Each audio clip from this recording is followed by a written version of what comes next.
Habim TV, mencerdaskan umat. Bismillahirrahmanirrahim. Assalamualaikum warahmatullahi wabarakatuh. Alhamdulillah wa syukurillah wa ala alihi wa sahbihi wa mawalah. Asyhadu an la ilaha illallah wa asyhadu anna Muhammadar Rasulullah. Sahabat Habim TV rahimakumullah, kembali dalam kesempatan yang berbahagia ini kami ingin mengkaji salah satu peringatan yang rutin dilaksanakan baik secara internasional maupun nasional, yakni yang berkaitan dengan Hari Guru. Tentu dalam Islam Hari Guru adalah setiap hari. Artinya bagi seorang penuntut ilmu agama, menjadikan guru sebagai tauladan, menghormati dan mengikuti seluruh ajaran yang diberikan, ini tentunya setiap hari. Tapi tidak ada salahnya bila seandainya kita memperingati pada momen tertentu untuk bagaimana secara khusyuk kita menelaah akan betapa pentingnya dan strategisnya peranan guru bagi kehidupan umat manusia. Sehingga wajar kalau seandainya guru sampai diperingati, khususnya dalam peringatan nasional terjadi pada tanggal 25 November. Dan ini sudah sekian lama, khususnya pada tahun 1994, Hari Guru ini ditetapkan karena bentuk apresiasi, dukungan akan peranan guru bagi perkembangan umat manusia, khususnya bagi perkembangan umat Islam. Bahkan Rasulullah SAW dalam sejarahnya pernah mengalami kekecewaan dan kemarahan yang amat sangat ketika para murabinya ini dikhianati dan dibunuh ketika peristiwa Ar-Raji. Sahabat Habim TV rahimakumullah, tentu Islam menempatkan guru ini dengan tempat yang sangat mulia, karena pada akhirnya guru ini menjadi media bagi tersalurkannya ilmu kepada umat manusia. Sehingga begitu agung dan tingginya derajat guru bagi seorang murid. Sehingga kalau seandainya ada fenomena hari ini di mana para murid mengalami distorsi, mengalami penyimpangan di mana adab kepada guru ini melemah. Tentunya ketika hilang adab, kehormatan, dan akhlak kepada guru ini, maka akan sangat mempengaruhi kepada perkembangan dan kesuksesan kita dalam mencari ilmu. Banyak seseorang yang belajar ilmu, tapi pada akhirnya hilang keberkahan, bahkan tidak menjadi sebuah hidayah dan keimanan ketika ilmu tersebut hanya diraih secara formalitas, namun tanpa didasari dengan kekhidmatan kepada seorang guru. Kekhidmatan kepada seorang guru pada akhirnya menjadi syarat untuk adanya keberkahan terhadap ilmu itu sendiri. Sahabat Habim TV rahimakumullah, selain adanya fakta di mana guru ini direndahkan, guru tidak dihormati dan sebagainya, bisa jadi ini bermula dengan menyimpangnya visi misi daripada mencari ilmu itu sendiri.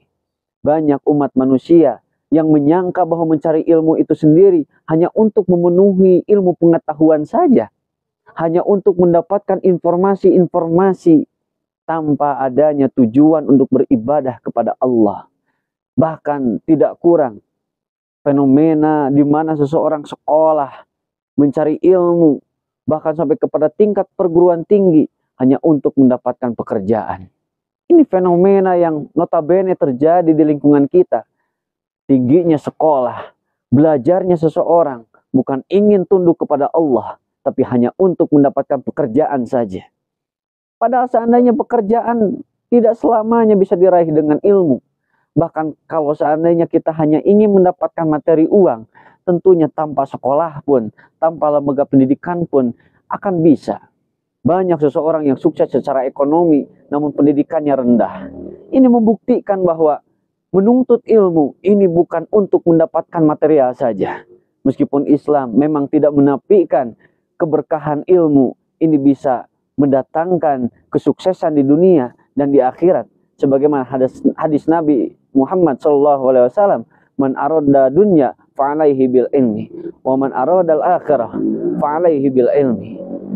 Barang siapa yang menginginkan kesuksesan di dunia dan kesuksesan di akhirat, maka tentunya dengan ilmu.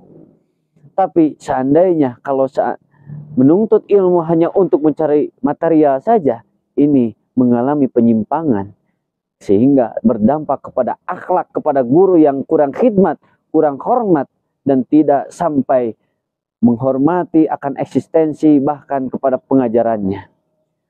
Sahabat Habib TV rahimakumullah, peranan guru dalam Islam diantaranya Allah mengistilahkan sebagai muallim. Artinya guru ini berperan untuk mentransfer ilmu, untuk menyalurkan ilmu.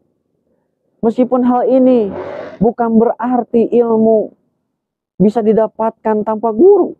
Dengan perkembangan teknologi hari ini menganggap bahwa tidak dibutuhkan guru.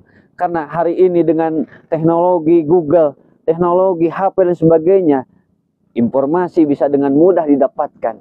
Cukup dengan searching, seseorang bisa mendapatkan berbagai informasi.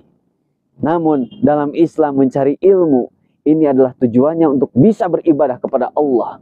Bagaimana ilmu yang disampaikan ini berbuah dengan keimanan. Sehingga peranan kedua seorang guru dalam Islam adalah sebagai murabbi, artinya sebagai pendidik yang mengawal dan memastikan supaya ilmu yang disampaikan ini berbuah menjadi sebuah keimanan.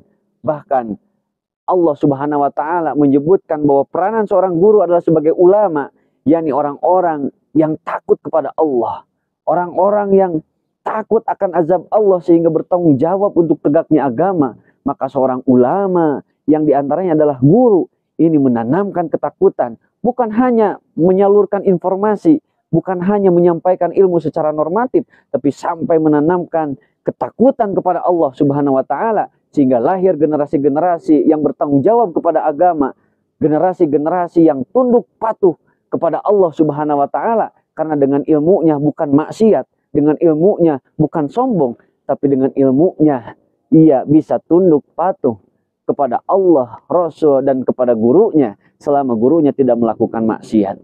Bahkan dalam sebuah keterangan Imam Syafi'i rahimahullah menyebutkan barang siapa yang tidak merasakan pahitnya menuntut ilmu, maka ia harus mampu menahan pahitnya hidup dalam kebodohan. Maka ini menjadi sebuah rangkuman bahwa dengan adanya guru, kita selaku murid harus mampu berkhidmat, berakhlak, karena disitulah letak keberkahan ilmu akan didapatkan oleh kita. Saya sendiri tasyakur bin nikmah dipesantrenkan oleh orang tua ke Darul Muqarrabin. Begitu diajarkan bagaimana akhlak kepada seorang guru, sehingga belajar ilmu di Darul Muqarrabin diantaranya ataupun di pesantren yang lain, ini bukan hanya terjebak oleh formalitas, tapi betul-betul ditanamkan secara informal di mana akhlak ini dibangun kepada guru, sehingga lahirlah sebuah cahaya keimanan daripada ilmu-ilmu yang didapatkan. Mudah-mudahan dengan peringatan guru, kita bisa mampu memerankan eksistensi guru secara benar, dan kita sebagai murid pun semakin khidmat dan berakhlak kepada guru, sehingga betul-betul mampu harmonis dalam menuntut ilmu sesuai dengan ajaran Islam. Demikian, astagfirullahaladzim. Assalamualaikum warahmatullahi wabarakatuh.